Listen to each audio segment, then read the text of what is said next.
Class 12th electrostatic potential and capacitance हमारा chapter 2 है और आज हम उस चैप्टर में स्टार्ट कर रहे हैं इलेक्ट्रोस्टैटिक पोटेंशियल। क्या होता है इलेक्ट्रोस्टैटिक पोटेंशियल, हम इसको समझेंगे। ठीक है, तो इसके लिए थोड़ा सा आपको बेसिक्स आना चाहिए बच्चों लेसन फर्स्ट का, जैसे कि इलेक्ट्रोस्टैटिक फील्ड क्या होती है ना, उसकी डायरेक्शंस क्या होती है, इलेक्ट्रोस्टैटिक फोर्स, वैसे आपको इतना तो आता ही होगा बच्चों। चलिए तो स्टार्ट करते हैं, इलेक्ट्रोस्टैटिक पोटेंशियल क्या होता है ना। तो बच्चों इसके लिए मैं आपको एक बहुत सिंपल सा केस बताऊंगा कि ये एक पॉजिटिव चार्ज है हमारा। क्या है बच्चों, पॉजिटिव चार्ज है। तो इसके आसपास का जो एरिया है या जगह है बच्चों, स्पेस है, इसके आसपास का स्पेस जो है वो इसकी इलेक्ट्रिक फील्ड कहलाता है। क्या कहलाता है, इलेक्ट्रिक फील्ड, जो हमने पिछले लेसन में पढ़ रखी है। पॉजिटिव चार्ज के लिए इलेक्ट्रिक फील्ड की जो डायरेक्शन है वो हमेशा आउटवर्ड होती है। इस डायरेक्शन का मीनिंग है कि अगर कोई दूसरा चार्ज यहाँ पर आता है पॉजिटिव, कौन सा, पॉजिटिव, तो ये उस पर इस डायरेक्शन में फोर्स लगाएंगे।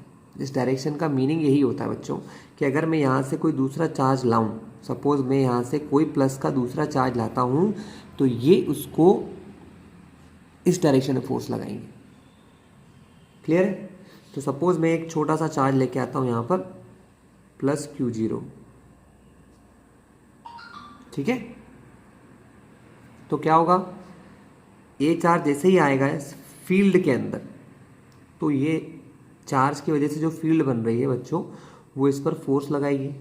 कहां पर, आउटवर्ड डायरेक्शन में। और अगर वो इधर फोर्स लगाएगी इसका मतलब चार्ज को वहां जाना चाहिए। ठीक है, तो चार्ज अंदर नहीं आएगा, ये फील्ड तो उसको दूर धका रही है, लेकिन फिर भी आपका विश है कि आप यहाँ से इस पॉइंट से या यहाँ से इस पॉइंट से यहाँ तक या यहाँ तक या यहाँ तक या कहीं पर भी इस फील्ड के अंदर इस चार्ज को लाना चाहते हैं। सो आपको क्या काम करना पड़ेगा बच्चों, आपको एक रिपल्सिव फोर्स के अगेंस्ट काम करना पड़ेगा। ये फोर्स आपको रिपल कर रहा है, दूर भगा रहा है, ठीक है, ये आपको क्या कर रहा है बच्चों, दूर भगा रहा है, बाहर कर रहा है। तब आपको इस रिपल्सिव फोर्स के अगेंस्ट काम करना पड़ता है। ठीक है, तो आपने सपोज अपने हाथ से या किसी मशीन से इस चार्ज को यहाँ से या यहाँ से, सपोज मैंने यहाँ लिखा था, यहाँ से मैं यहाँ शिफ्ट कर देता हूँ, तो मुझे सपोज इतने डिस्टेंस को डेल्टा आर मान लो, कुछ भी मान लो, कोई फर्क नहीं पड़ता, अभी डेरिवेशन नहीं हो रहा है, कॉन्सेप्ट समझ रहे हैं। तो हम इतनी दूर इसको लेके आते हैं, तो यहाँ से यहाँ तक लाने में मुझे कुछ ना कुछ वर्क डन करना पड़ेगा बच्चों, क्योंकि मेरे ऊपर फोर्स लग रहा है बाहर से। और अगर मैं यहाँ जाकर उस फोर्स को छोड़ दूंगा तो ये इलेक्ट्रिक फील्ड फिर से क्या करेगी, मुझे बाहर कर देगी। ठीक है, तो यहाँ पर क्या कॉन्सेप्ट समझे कि अगर हमको इस इलेक्ट्रिक फील्ड के अंदर किसी पॉजिटिव चार्ज को लाना है तो हमें बाहर से कुछ वर्क डन करना पड़ता है। क्या करना पड़ता है बच्चों, वर्क डन करना पड़ता है। ठीक है, और उसी वर्क डन को हम क्या कहते हैं, इलेक्ट्रोस्टैटिक पोटेंशियल कहते हैं। कि किसी चार्ज को किसी एक्सटर्नल फील्ड के अंदर एक पॉइंट से दूसरे पॉइंट तक ले जाने में जो काम करना पड़ जाए वही होता है वहाँ का इलेक्ट्रोस्टैटिक पोटेंशियल। क्या होता है बच्चों, ये इलेक्ट्रोस्टैटिक पोटेंशियल सिर्फ यही है कि अगर कहीं पर कोई इलेक्ट्रिक फील्ड है, या ये मान लो इलेक्ट्रिक फील्ड किसी न किसी चार्ज की वजह से होगी, तो यहाँ पर सपोज ये चार्ज है, इसकी वजह से इलेक्ट्रिक फील्ड है, और ये इलेक्ट्रिक फील्ड सिंपली किसी पॉजिटिव चार्ज को अंदर नहीं आने देगी, इसको रिपल करेगी। बट आपका विषय है कि आप इसको अंदर लाना चाहते हैं, so you have to do some external work. Then this work is stored in the form of electrostatic potential. तब जो एक्सटर्नल वर्क आपने किया बच्चों वो इसमें इलेक्ट्रोस्टैटिक पोटेंशियल के फॉर्म में स्टोर हो जाता है। ठीक है बच्चों, तो सिंपली क्या है, सिंपली ये है कि एक्सटर्नल वर्क डन निकालना है आपको। यहाँ पर सपोज आपने Q0 कोई चार्ज आपने लिया है जिसको आप लेकर आ रहे हो, तो Q0 चार्ज को लेकर आने में आपने जितना ही वर्क डन किया है, सपोज आपने W वर्क डन किया है, तो W/Q0 यानी work done upon charge moved, जो वर्क डन किया है किसी चार्ज को मूव कराने में, वही आपका पोटेंशियल होता है, या जनरली कहें तो पोटेंशियल डिफरेंस होता है बच्चों। उन 2 पॉइंट का जिनके बीच में आपने चार्ज को डिस्प्लेस कराया है, ठीक है, उन 2 पॉइंट्स के बीच में जिनके बीच में आपने चार्ज को डिस्प्लेस कराया है, ठीक है। ये हमेशा ज़्यादातर डिफरेंस के फॉर्म में ही आता है। तो इलेक्ट्रोस्टैटिक पोटेंशियल क्या है बच्चों? It is a work done to taking in any charge, ठीक है। किसी चार्ज को इलेक्ट्रिक फील्ड में अंदर लाने के लिए जो भी वर्क डन आपको करना पड़े वो हो जाता है वर्क डन अपॉन चार्ज। अब इसकी छोटी सी यूनिट की बात करते हैं। वर्क डन की यूनिट बच्चों जनरली जूल में होती है और चार्ज की यूनिट होती है कूलम में। तो जूल पर कूलम इसकी यूनिट हो जाएगी, है ना। और इसको एक स्पेशल नेम वोल्ट भी दिया गया है। पोटेंशियल के लिए चार्ज क्या दिया है? वोल्ट। ये भी एक स्केलर क्वांटिटी है, ये भी स्केलर है, इसलिए हम वोल्ट को भी क्या कहेंगे? वोल्ट भी क्या है? एक स्केलर क्वांटिटी है, वेक्टर नहीं है, ठीक है। अभी तक चार्ज के आसपास के रीजन को समझाने के लिए हमने इलेक्ट्रिक फील्ड समझी थी बच्चों। क्या समझी थी? इलेक्ट्रिक फील्ड, जो कि एक वेक्टर क्वांटिटी थी। और वेक्टर में बच्चों को बहुत डाउट्स प्रॉब्लम्स भी आते हैं। अब ये जो क्वांटिटी है ये कैसी है? ये स्केलर है, तो ये थोड़ा सा आप लोगों के लिए ईजी हो जाता है। क्लियर है बच्चों? तो बच्चों ये सिंपल सा डेफिनेशन हो गया। अब हम इसको थोड़ा सा कैलकुलेट करने की कोशिश करते हैं, है ना। तो हम एक यहाँ पर टॉपिक ले लेते हैं जिसका नाम है electrostatic potential due to a point charge, ठीक है। तो उसके थ्रू आपको बहुत अच्छे समझ में जाएगा, छोटे से नोट्स भी तैयार हो जाएंगे। तो हम क्या लिखेंगे? इलेक्ट्रोस्टैटिक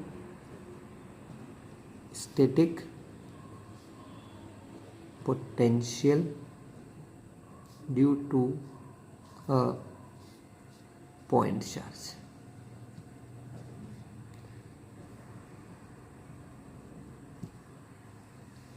आपको धीरे धीरे समझ में जाएगा क्या क्या प्रिकॉशंस भी रखना पड़ता है। ये बहुत सिंपल लगा आपको, है ना, चार्ज को आगे बढ़ाया, लेकिन ऐसा नहीं होता है। इसके अंदर बहुत सारे कुछ रूल्स होते हैं, वो भी हमको फॉलो करना पड़ते हैं, ठीक है।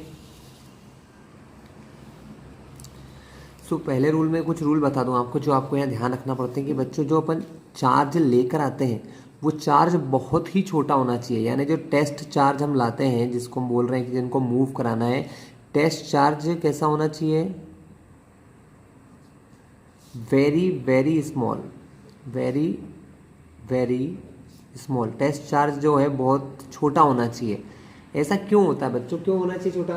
क्योंकि बेटा अगर आपने चार्ज को बहुत ज़्यादा ले लिया तो उसकी खुद की भी अपनी फील्ड होगी ना, क्योंकि हर चार्ज की अपनी फील्ड होती है। अगर आप बड़ा चार्ज लेके आओगे तो उसकी बहुत ज़्यादा फील्ड होगी, तो वो तो इस फील्ड को ही चेंज कर देगा, तब आपके पोटेंशियल निकालने में प्रॉब्लम होगी।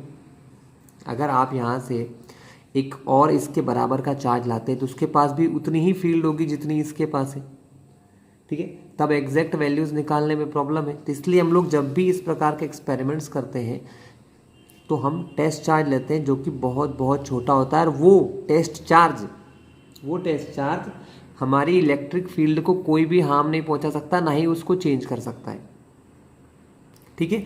तो पहले कंडीशन क्या है? Test charge very very small, है ना। टेस्ट चार्ज कैसा होना चाहिए? स्मॉल होना चाहिए। दूसरी कंडीशन है, जब हम किसी चार्ज को लेकर आते हैं तो उसको विदाउट एक्सेलरेशन लेके आना पड़ता है। इसका मीनिंग क्या है कि सपोज मैं यहाँ से एक चार्ज को ला रहा हूँ, तो यहाँ से पहले क्या लगेगा बच्चों? इलेक्ट्रिक फोर्स उस पर बाहर लग रहा है, और हमको सिर्फ उतना ही फोर्स लगाना होता है जो इस फोर्स के बराबर हो। यानी हमको इस पर लगाना है एफ एक्सटर्नल अंदर की तरफ, लेकिन ये दोनों कैसे होना चाहिए? आपस में इक्वल फोर्स होना चाहिए। और बॉडी जो चार्ज है उसको बहुत स्लोली लाते हैं कि उसके अंदर एक्सेलरेशन क्या हो? ज़ीरो हो। उसके अंदर कोई एक्सेलरेशन नहीं होना चाहिए, बहुत ही स्लोली होना चाहिए बच्चों, बहुत धीरे धीरे उस चार्ज को हमको लाना होता है। ये कुछ कंडीशंस है जो हमें फॉलो करना पड़ती है, ठीक है। तो सेकेंड कंडीशन क्या है कि आप इलेक्ट्रिक फील्ड का जो फोर्स है वो एक्सटर्नल फोर्स के बराबर होना चाहिए। यहाँ ऊपर साइन नहीं लगे, मतलब सिर्फ मैग्नीट्यूड की बात हो रही है। F E equal to F external, दोनों कैसे होना चाहिए? सेम होना चाहिए। एंड नो नेट एसिलरेशन, उसके अंदर कोई एसिलरेशन भी नहीं होना चाहिए बॉडी में। ए जीरो होना चाहिए।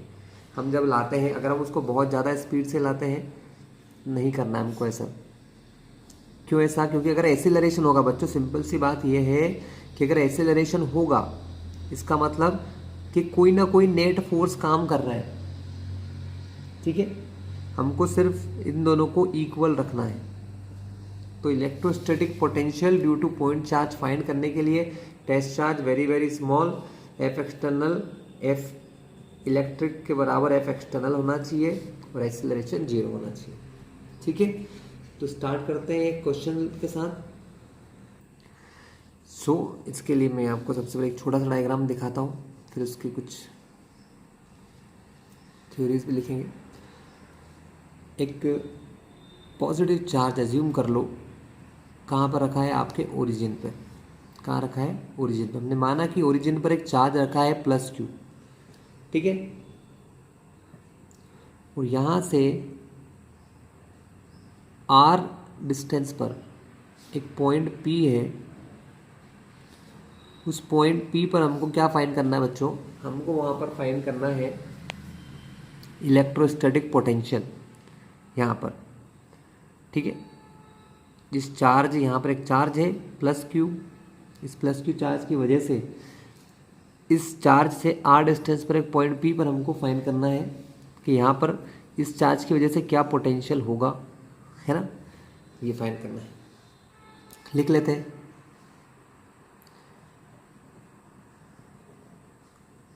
Consider a charge +q at origin. मान लो कि आपने ओरिजिन पर क्या रखा है? एक चार्ज रखा है, ठीक है। और हम क्या फाइंड करना चाहते हैं? हमारी विश है, we wish to determine the potential. हमें क्या निकालना है बच्चों? हमें निकालना है पोटेंशियल। कहाँ पर? एट एनी पॉइंट P, किसी पॉइंट P पर निकालना है आपको, ठीक है। विथ पोजीशन वेक्टर r, तो जिसका पोजीशन वेक्टर कितना हो बच्चों? r हो। ओरिजिन से मानने में ये फ़ायदा है कि आपको क्वेश्चन वेक्टर में करना हो चाहे स्केलर में, आराम से हो जाता है, ठीक है। तो जिसका पोजीशन वेक्टर r हो, ठीक है। तो ये करने के लिए मुझे क्या करना होगा बच्चों? ये निकालने के लिए, फॉर फाइंडिंग द पोटेंशियल, इसके लिए for that we must calculate, हम क्या निकालेंगे बच्चों? अगर आपको पोटेंशियल निकालना है तो आपको वर्क डन निकालना पड़ेगा। तो we must calculate the work done. हमें क्या निकालना है बच्चों? हमें निकालना है work done in bringing unit positive charge, ठीक है। कहाँ से ला रहे हैं हम लोग? हम बहुत दूर से चार्ज को ला रहे हैं। हम चार्ज को इतना दूर से ला रहे हैं कि उसको इन्फिनिटी कह सकते हैं। इन्फिनिटी मतलब बच्चों इतना दूर नहीं होता है जैसे हम सोचते हैं चांद सितारों जितना दूर। तो इन्फिनिटी का मतलब होता है कि अगर यहाँ पर चार्ज है तो ऐसा नहीं है कि बहुत दूर दूर तक इसकी फील्ड होगी। इसकी फील्ड एक लिमिट तक होगी, और उस लिमिट जहाँ तक ये आखिरी तक फील्ड दिखा सकता है, जहाँ तक किसी दूसरे चार्ज पर फोर्स लगाएगा, वो इसके लिए इन्फिनिटी होगा। इन्फिनिटी मतलब इस चार्ज से बहुत दूर, उतना दूर के ये चार्ज उस जगह पर फोर्स ना लगा पाए, बस वो होता है इन्फिनिटी। तो हमको क्या करना है? इन bringing unit positive charge from infinity two point P, ठीक है। हमको इलेक्ट्रोस्टैटिक पोटेंशियल निकालने के लिए क्या करना है कि हमको ये पता लगाना है कि भाई हम कहीं पर दूर है, बहुत इन्फिनिटी पर है। सपोज मान लो ये यहाँ से यहाँ पर फोर्स नहीं लगा सकता है, तो सपोज ये इन्फिनिटी हो जाएगा। तो यहाँ से इसको यहाँ तक लाने में जो भी वर्कडन हम करेंगे, बस वही वर्कडन हमको फाइंड करना है, ठीक है। तो हमने इन्फिनिटी से पॉइंट P पर लाने में जितना भी हमको काम करना पड़ जाए, वो वर्कडन हमको कैलकुलेट करना है। क्योंकि कुल मिला के पोटेंशियल होता क्या है? पोटेंशियल वर्कडन ही तो होता है जो हमको लेके आना है, ठीक है। ये आप नोट डाउन कर लीजिएगा बच्चों। सो स्टार्ट करें बच्चों। इतना करने के बाद आपको क्या करना है,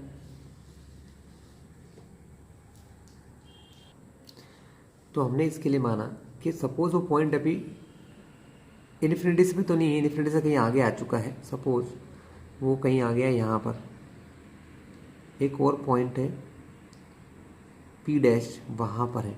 अभी हमने क्या मान लिया कि वो किसी एक्सटर्नल पॉइंट पर है, कोई दूर पॉइंट है, पी डैश है वहाँ पर है ना। और इस पी डैश से मुझे यहाँ तक लेके आना है, इस पी डैश से मुझे यहाँ तक लेकर आना है। पी डैश से पॉइंट पी तक लाने में मुझे काम कैलकुलेट करना है। तो हम क्या कहेंगे, हम बोलेंगे सपोज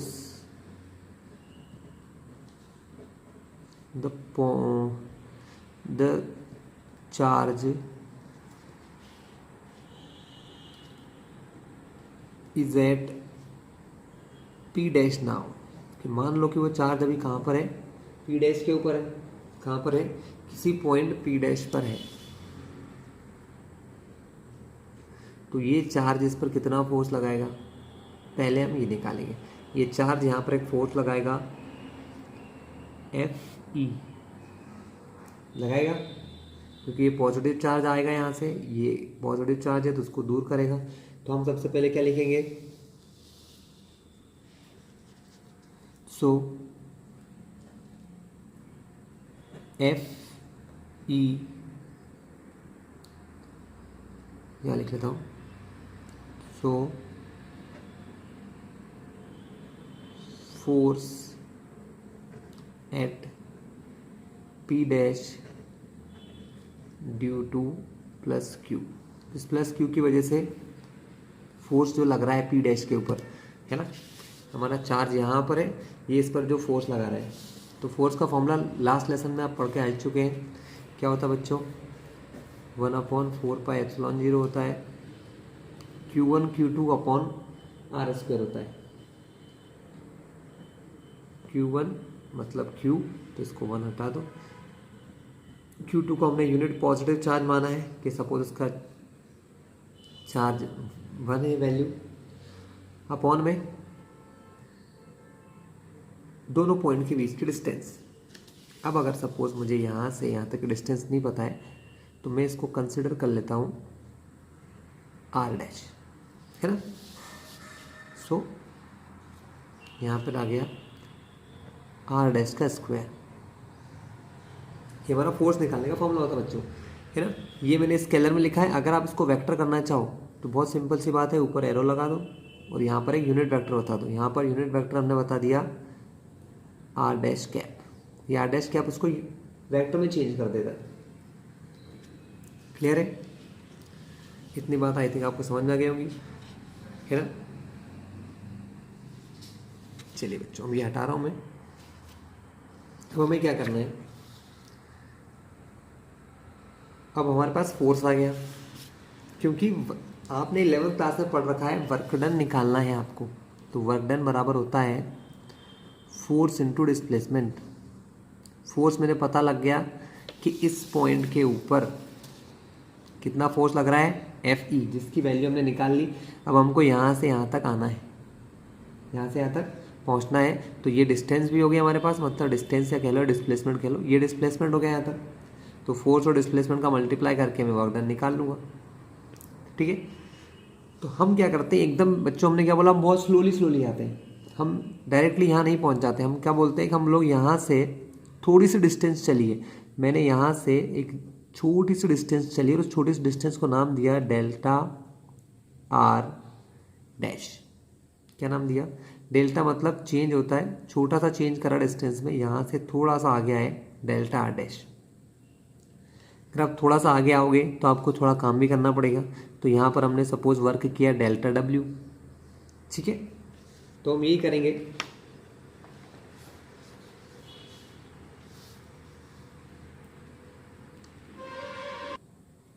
तो अब हम निकालेंगे कि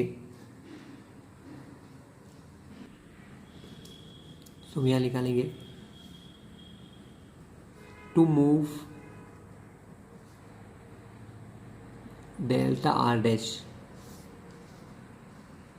to move delta R dash the work done by F external. अब यहाँ पर बात समझो कि यहाँ पर काम हमको बाहर वाले फोर्स से करना है, इंटरनल फोर्स से नहीं करना है। तो to move delta R the work done by F external जो है, हमने उसको नाम दिया वर्क डन को डेल्टा डब्ल्यू, मतलब थोड़ा सा वर्क डन है इसलिए इसको नाम दे दिया डेल्टा डब्ल्यू। तो कितना वर्क डन कर रहे हैं आप, उस चार्ज को डेल्टा आर जैसी छोटा सा डिस्प्लेसमेंट देने के लिए एक्सटर्नल फोर्स क्या करता है, डेल्टा डब्ल्यू वर्क डन करता है। और वर्क डन का फॉर्मूला होता है बच्चों फोर्स इनटू डिस्प्लेसमेंट। तो यहाँ पर F external into delta R dash दे दो उसको बच्चों, डेल्टा आर डैश, ठीक है। क्योंकि हम लोग ने क्या बोला है कि पोटेंशियल होता है वो वर्क डन जो हम बाहर के फोर्स से करते हैं। तो यहाँ पर एक चीज़ आपको पहले पता है, एफ एक्सटर्नल जो है वो एफ ई के माइनस के बराबर होता है। अगर डायरेक्शन की बात करें तो दोनों की डायरेक्शन कैसे होती है, माइनस होती है। दोनों के मैग्नीट्यूड बराबर है, बस डायरेक्शन डिफरेंट है। तो F external is equal to minus F E. यानी जब भी मुझे यहाँ पर ये यूज़ करना है, मैं क्या यूज़ करूँगा बच्चों, ठीक है, हम क्या करेंगे, हम यहाँ पर माइनस एफ ई लगाएंगे। तो delta W is equal to हो जाएगा आपका, माइनस क्यों आया, क्योंकि दोनों की डायरेक्शन अपोजिट है, माइनस, और इसकी वैल्यू हमने कैलकुलेट की थी 1/4 pi epsilon 0 Q by R dash square. Vector notation दिखाना है तो आर डैश का कैप कर दो, ठीक है, R dash cap into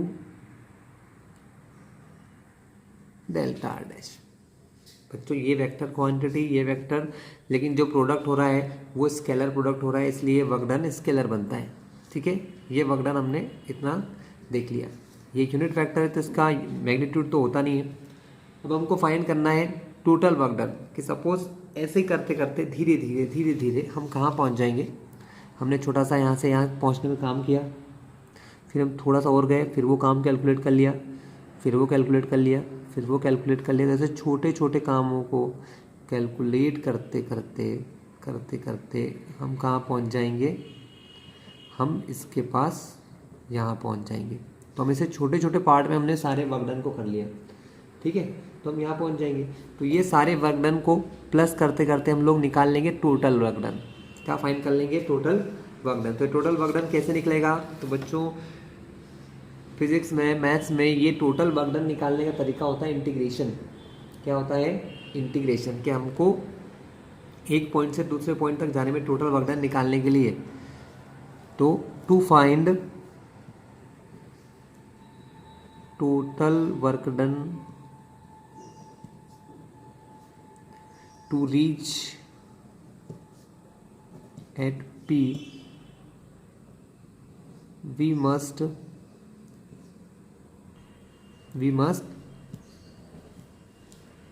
integrate. हम इस जो इक्वेशन बनी है इसको इंटीग्रेट करेंगे, ठीक है। हमने इंटीग्रेशन किया, जो डेल्टा होता है बच्चों जनरली देखा जाए तो ये डी भी हो सकता है, जो हम लोग इंटीग्रेशन इनमें यूज़ करते हैं, डी डब्ल्यू, 0 से लेकर W तक। हमारा वर्क डन, शुरू में वर्क डन कितना होता है, 0 वर्क डन, और ज़्यादा से ज़्यादा वर्क डन कितना होगा, W होगा। उसी टाइप से मैंने इसको तो बाहर लिखा, इंटीग्रेशन करना है। हम यहाँ चेंज क्या कर रहे हैं बच्चों, हम सिर्फ चेंज कर रहे हैं डिस्प्लेसमेंट को। हम क्या कर रहे हैं, हम सिर्फ एक काम कर रहे हैं कि हम इस पॉइंट को, यहाँ पर खड़े हैं, चार्ज को यहाँ से यहाँ ला रहे हैं, हम उसकी सिर्फ डिस्प्लेसमेंट को बदल रहे हैं, यानी पोजीशन को बदल रहे हैं। तो हमने स्टार्टिंग में क्या बोला था, हम इस पॉइंट को कहाँ से लेके आ रहे हैं, हम इस पॉइंट को इन्फिनिटी से स्टार्ट करा है और R तक लेके आ रहे हैं, ठीक है। ये वैल्यू कितनी है, 1/4 pi epsilon 0 Q upon R dash का स्क्वायर। बच्चों इसको हटा देना, क्योंकि ये यूनिट वेक्टर ये वेक्टर का मल्टीप्लाई होता है तो आंसर स्केलर आ जाता है और ये साइन हट जाते हैं। तो तो हम यहाँ पर यूज़ करेंगे डी आर डैश। मैंने क्या बताया था, डेल्टा को हम डी भी लिख सकते हैं, तो डी आर डैश हो गया है ना। अब हमें इंटीग्रेशन करना है इस टर्म का, वो भी बड़ा आसान है। इंटीग्रेशन, चलो यहाँ तो इंटीग्रेशन हो ही जाएगा बच्चों। डी डब्ल्यू है, बहुत सारे बच्चे जो बायो पढ़ते हैं उनको बहुत दिक्कत आती है इस क्वेश्चन में। तो यहाँ पर बच्चों कुछ नहीं है तो मैं 1 मान सकता हूँ, और 1 का इंटीग्रेशन वही होता है जिसके रिस्पेक्ट में हम करते हैं। यहाँ पर हम w के रिस्पेक्ट में इंटीग्रेशन करते हैं तो 1 क्या बन जाता है, इंटीग्रेशन करने के बाद w बन जाता है। ये लिमिट रख देते हैं हम लोग 0 से w तक। इंटीग्रेशन डिफरेंशिएशन बच्चों उन्हीं चीज़ों का होता है जो कि वेरिएबल होती हैं, जो बदल सकती हैं। यहाँ पर q 4 पाई एप्सिलॉन 0 सब कांस्टेंट है, सिर्फ r बदल सकता है, इसलिए ये सब चीज़ें बाहर आ जाएंगी। तो q अपॉन 4 पाई एप्सिलॉन 0 बाहर आ जाएगा बच्चों। अंदर बचेगा इंटीग्रेशन के लिए r डैश का स्क्वायर। इसको मैं अपॉन से ऊपर लेके आता हूँ तो वो बन जाता है r डैश की power -2 D R dash infinity से लेकर r तक। इसी को क्यों लेके आए बच्चों, क्योंकि r यहाँ पर मूविंग है। डी आर डैश का मतलब है कि r यहाँ पर वेरिएबल है, और इंटीग्रेशन किसका होगा, सिर्फ वेरिएबल का होगा।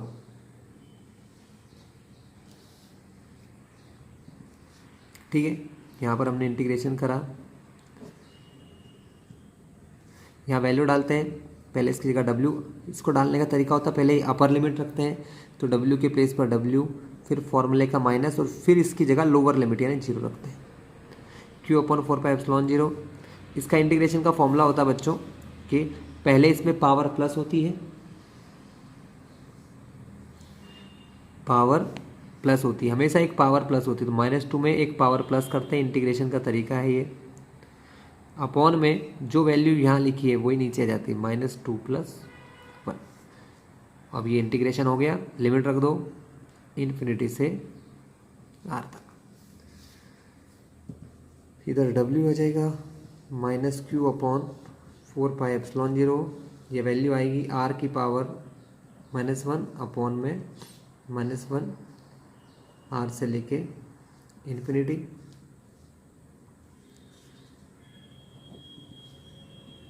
-q अपॉन 4 पाई एप्सिलॉन 0। बच्चों ये r की पावर -1 है, ऊपर है, इसको नीचे लाते हैं तो वो माइनस से पावर प्लस बन जाती है ना। और 1 पावर को लिखते नहीं तो r बन जाएगा 1 अपॉन r। ये माइनस ऑलरेडी यहाँ पर है तो लगा रहेगा। फिर से इन्फिनिटी से लेकर r तक। अब हमको ये लिमिट पुट करना है, -q अपॉन 4 पाई एप्सिलॉन 0। आपने r रखा एक बार तो ये बन गया, r के प्लेस पर r ही रहेगा। जब लिमिट रखते हैं तो एक फॉर्मूले में माइनस यहाँ पर आता है। अब आप इस r की जगह रख रहे हो बच्चों, माइनस साइन अभी हटाया नहीं मैंने, हटा भी सकते थे आप, इन्फिनिटी रख दिया। और 1 अपॉन इन्फिनिटी बच्चों ये जो वैल्यू होती है 1 अपॉन इन्फिनिटी, इसकी वैल्यू 0 होती है। और इस 0 है, इस 1 अपॉन इन्फिनिटी की वैल्यू क्या होती है बच्चों, 0 होती है, इसलिए इसको हटा दूंगा तो फॉर्मूला मेरे पास यही बचेगा। इसका मल्टीप्लाई मुझे बाहर करना है, ये माइनस से माइनस को कैंसिल कर देंगे हम लोग। तो जो वर्क डन यहाँ निकलेगा वो निकला है q अपॉन 4 पाई एप्सिलॉन 0 r। यही होता है work done by charge q, sorry work done by charge q। और जो ही वर्क डन था बच्चों वही हमारा क्या होता है, उस पॉइंट पर इलेक्ट्रोस्टैटिक पोटेंशियल होता है। बच्चों इसको आप VR भी कह सकते हो कि potential at r, potential at r।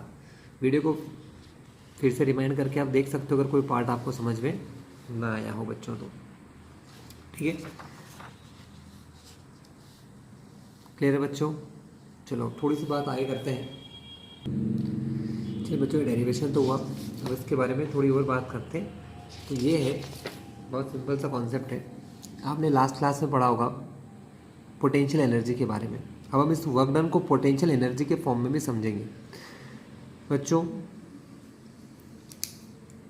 जैसे कि ग्रेविटेशनल फोर्स, मैग्नेटिक फोर्स और इलेक्ट्रोस्टैटिक फोर्स, ये सारे फोर्सेस कैसे हैं, ये सारे फोर्सेस कंजर्वेटिव है। कंजर्वेटिव का मतलब क्या होता है कि इन फोर्सेस के लिए पाथ का कोई डिपेंडेंस नहीं है। अभी जो मैंने क्वेश्चन आपको करवाया था कि मैं एक पॉइंट r P तक यहाँ से किसी चार्ज को ला रहा हूँ, अगर मैं इस चार्ज को ऐसे ऐसे मतलब ऐसे लाऊं, ऐसे लाऊं या ऐसे लाऊं या सीधे यहाँ से लाऊं, यहाँ से यहाँ तक लाने में जितना भी मुझे काम करना है ना बच्चों, वो सब सेम है। मतलब ये जो वर्क डन था वो पाथ से इंडिपेंडेंट था, पाथ से कोई मतलब नहीं है। और जो वर्क डन पाथ से इंडिपेंडेंट रहता है वो पोटेंशियल एनर्जी बनाता है। क्या बनाता है बच्चों? पोटेंशियल एनर्जी बनाता है। तो इलेक्ट्रोस्टैटिक फोर्स एक टाइप का कंजर्वेटिव फोर्स है। इस प्रकार के फोर्सेस को पाथ से डिपेंडेंसी नहीं है, ठीक है। तो हम ये कह सकते हैं कि अगर कहीं पर कोई चार्ज रखा है तो उसके आसपास की जो स्पेस है, मान लो मैं छोटे से समझाता हूँ, इसके आसपास का जो स्पेस है उसमें हर एक पॉइंट पर क्या होगा? हर एक पॉइंट पर एक फिक्स्ड पोटेंशियल एनर्जी है बच्चों। हर एक पॉइंट की क्या है? एक फिक्स्ड पोटेंशियल एनर्जी होती है, ठीक है। कि सपोज इस पॉइंट यू पर, सॉरी इस पी पर भी इसकी एक पोटेंशियल एनर्जी होगी, उसी टाइप से इस आर पर भी क्या होगी? उसकी एक फिक्स्ड पोटेंशियल एनर्जी होगी, ठीक है। और जब भी हम पोटेंशियल निकालना चाहते हैं बच्चों, क्या निकालना चाहते हैं? पोटेंशियल निकालना चाहते हैं, तो हम उन दो पॉइंट के बीच की पोटेंशियल एनर्जी का डिफरेंस निकालते हैं। क्या निकालते हैं? पोटेंशियल एनर्जी का डिफरेंस। सपोज ये आर से मैं पी पर जाना चाहता हूँ, ठीक है, आर से पी पर जाना चाहते हैं, तो हम क्या करते हैं बच्चों? आर से पी पर जाने के लिए सिर्फ इन दोनों की पोटेंशियल एनर्जी का डिफरेंस करते हैं, ठीक है। तो अगर मुझे इसकी पोटेंशियल एनर्जी पता है इस पी पॉइंट की, सपोज मान लो इसकी पोटेंशियल एनर्जी यूपी है, इस पॉइंट की भी कोई ना कोई पोटेंशियल एनर्जी होगी बच्चों, तो सपोज उसकी पोटेंशियल एनर्जी यू आर है। तो इन दोनों के पोटेंशियल एनर्जी का जो डिफरेंस है बच्चों, इन दोनों के बीच का जो पोटेंशियल एनर्जी का डिफरेंस है डेल्टा आर, वो वर्क डन होता है जो मुझे यहाँ से यहाँ तक पहुँचने में करना पड़ता है। That is W R P, R से पी तक पहुँचने में करना पड़ता है, ठीक है। और वही यहाँ पर पोटेंशियल का काम करता है। क्लियर है बच्चों? बच्चों हम क्यों कह सकते हैं कि पोटेंशियल एनर्जी होती है? इसके लिए आप छोटा सा कॉन्सेप्ट समझो। हमने यहाँ पर प्लस चार्ज रखा, ठीक है। ये तो आपको कंफर्म है कि अगर मैं यहाँ पर क्यू चार्ज लाता हूँ तो इस पर ये फोर्स लगाएगा, ठीक है। बट फिर भी मैं इस पॉइंट को यहाँ से यहाँ लाना चाहता हूँ, इस चार्ज को यहाँ से यहाँ लाना चाहता हूँ, ठीक है। तो हमें रिपल्शन हो रहा है, हमें क्या हो रहा है? रिपल्शन। वो दूर दिखा रहा है, फिर भी हम इसको अंदर ला रहे हैं। तो हमने यहाँ तक पहुँचने में कुछ काम किया। अब जो वर्क डन हमने यहाँ पे किया है वो हमको फील तो हो नहीं रहा है ना, वो यहाँ पर स्टोर्ड हो जाता है बच्चों। क्या हो जाता है? स्टोर्ड। अब वो यूज़ कैसे आता है? अब मान लो मैंने एक्सटर्नल फोर्स हटा दिया तो क्या होगा बच्चों? इस पर रिपल्शन लगेगा, है ना। पहले मैंने क्या करा था? जितना फोर्स इस पर लग रहा है एफ ई, ये इलेक्ट्रिक फोर्स जितना लगा रहा है उतना ही एक्सटर्नल फोर्स लगाया मैंने और इसको यहाँ से यहाँ ले आया, ठीक है। एक्सटर्नल फोर्स को लाया मैं और इतनी डिस्टेंस चला सपोज आर, तो मुझे कुछ वर्क डन करना पड़ा, ठीक है। वो यहाँ पर क्या बन गया? वो यहाँ की जो वर्क डन मैंने यहाँ किया है वो इस पॉइंट की पोटेंशियल एनर्जी बन गया, ठीक है। और अगर सपोज आप नहीं मानते हो नहीं बनेगा पोटेंशियल एनर्जी, तो आप सोचना ध्यान से कि जैसे ही मैं एक्सटर्नल फोर्स को जीरो कर देता हूँ तो अब कौन सा फोर्स काम करेगा? ये तो है हमेशा, ये फोर्स हमेशा यहाँ पर प्रेजेंट होता है। तो ये फोर्स क्या करेगा? ये फोर्स इसको यहाँ से यहाँ वापस छोड़ देगा। तो इसका मतलब इसके पास कुछ एनर्जी होगी ना, तभी तो छोड़ा इसने। तो इसके पास यहाँ पर पोटेंशियल एनर्जी होती है बच्चों, जो कि हम ये वर्क डन करके यहाँ पर लेकर आते हैं, ठीक है। इसका मीनिंग ये निकलता है कि हर पॉइंट पर, किसी चार्ज के आसपास के हर पॉइंट पर एक फिक्स्ड एनर्जी होती है जिसको हम उस पॉइंट की पोटेंशियल एनर्जी कह सकते हैं, है ना। तो हम जब कोई वर्क डन करते हैं तो वो पोटेंशियल एनर्जी के डिफरेंस के बराबर होता है। दोनों पॉइंट की, इसकी कोई पोटेंशियल एनर्जी होगी, इसकी भी होगी, दोनों के डिफरेंस के बराबर हमको वर्क डन करना है, ठीक है। चलिए बच्चों, तो ये हमने क्वेश्चन देख लिया। अब हम क्या करने वाले हैं? इसके एक दो न्यूमेरिकल देखेंगे, ठीक है। सिंपल सिंपल न्यूमेरिकल करेंगे, कोई हार्ड नहीं करेंगे। चलिए एक छोटा सा न्यूमेरिकल लेता हूँ मैं। क्वेश्चन बहुत सिंपल है, आपको पोटेंशियल निकालना है। Calculate potential at P due to a charge. एक चार्ज दिया है बच्चों 4 × 10⁻⁻7 कूलम का, है ना। और ये चार्ज जहाँ रखा है सपोज वही ओरिजिन पे मान लो, और इससे पी डिस्टेंस पर मुझे पोटेंशियल निकालना है, और वो डिस्टेंस जो है वो 9 सेंटीमीटर गिवन है आपको, कि 9 सेंटीमीटर दूर आपको निकालना है। ठीक है, तो अभी हमने क्या देखा था कि V पोटेंशियल निकालने के लिए, क्योंकि न्यूमेरिकल है ज़्यादा कुछ फॉर्मेलिटी नहीं करेंगे, डायरेक्ट सॉल्व करेंगे। V क्या होता है 1/4πε0 Q/r होता है। ठीक है, हमें ये दो चीज़ पता है तो हम किसी भी चार्ज का पोटेंशियल फाइंड कर सकते हैं। ठीक है, और इसकी वैल्यू हमको लेसन फर्स्ट में पता ही थी, कितनी थी बच्चों? तो बच्चों इसकी वैल्यू थी 9 × 10⁹ कितनी होती थी? 9 × 10⁹ न्यूटन मीटर स्क्वायर पर कूलम स्क्वायर।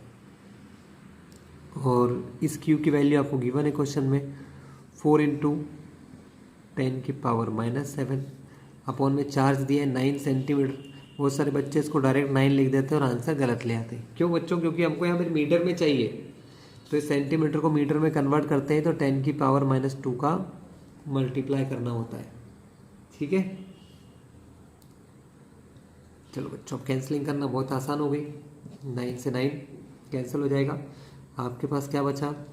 सिर्फ पावर्स का कमाल है, 4 की जगह 4 ही रखो, 10⁻9 10⁻⁻7 दोनों मल्टीप्लाई में पावर जुड़ जाती है, लेकिन प्लस माइनस माइनस 9 में से 7 गए तो क्या बचेगा? 10⁻2 अपॉन में ऑलरेडी क्या है 10⁻⁻2 है। ठीक है, सबसे ज़्यादा बच्चे इन्हीं में गलती करते हैं।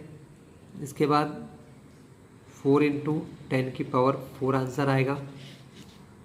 कैसे आएगा बता देता हूँ बच्चों, ये ऊपर है ये ऊपर है ना, तो जब अपॉन में होते हैं बच्चों, ये ऊपर है और ये नीचे, मतलब कि ये न्यूमरेटर में डिनोमिनेटर में, तो जब अपॉन में ऊपर नीचे होते हैं तो पावर माइनस होती है, तो 10 की पावर ये 2 जो है ऊपर की उसमें से माइनस करना है नीचे वाले को, ये ऑलरेडी माइनस का है तो वो माइनस माइनस प्लस हो जाता है, तो 2 + 2 4 पावर हो जाती है। तो इसी प्रकार से आपका पोटेंशियल कितना निकलेगा?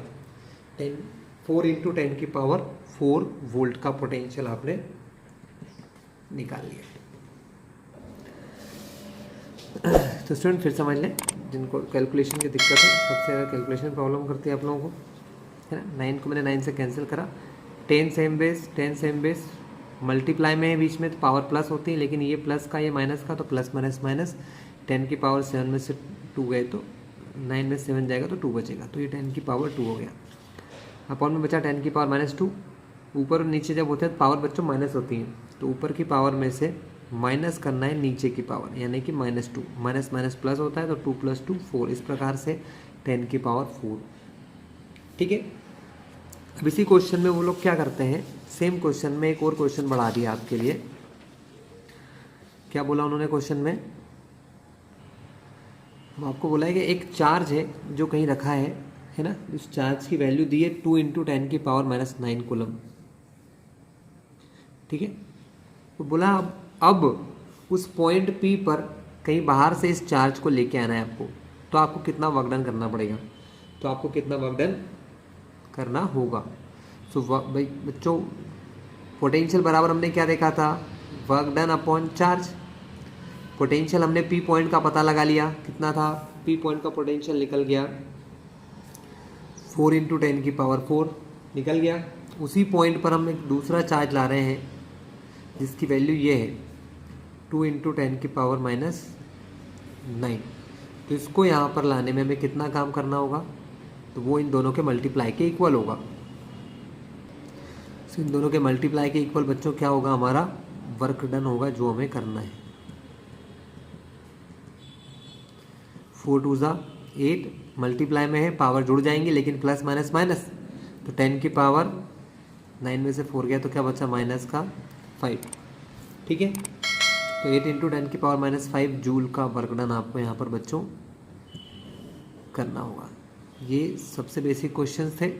ठीक है, मैं नेक्स्ट वीडियो बनाऊंगा, उसमें कुछ हार्ड क्वेश्चन भी लेंगे, ठीक है, और इसके अदर कॉन्सेप्ट को भी हम लोग देखने वाले हैं। तो वीडियो देखते रहें, जो भी डाउट आए कमेंट में करते रहें।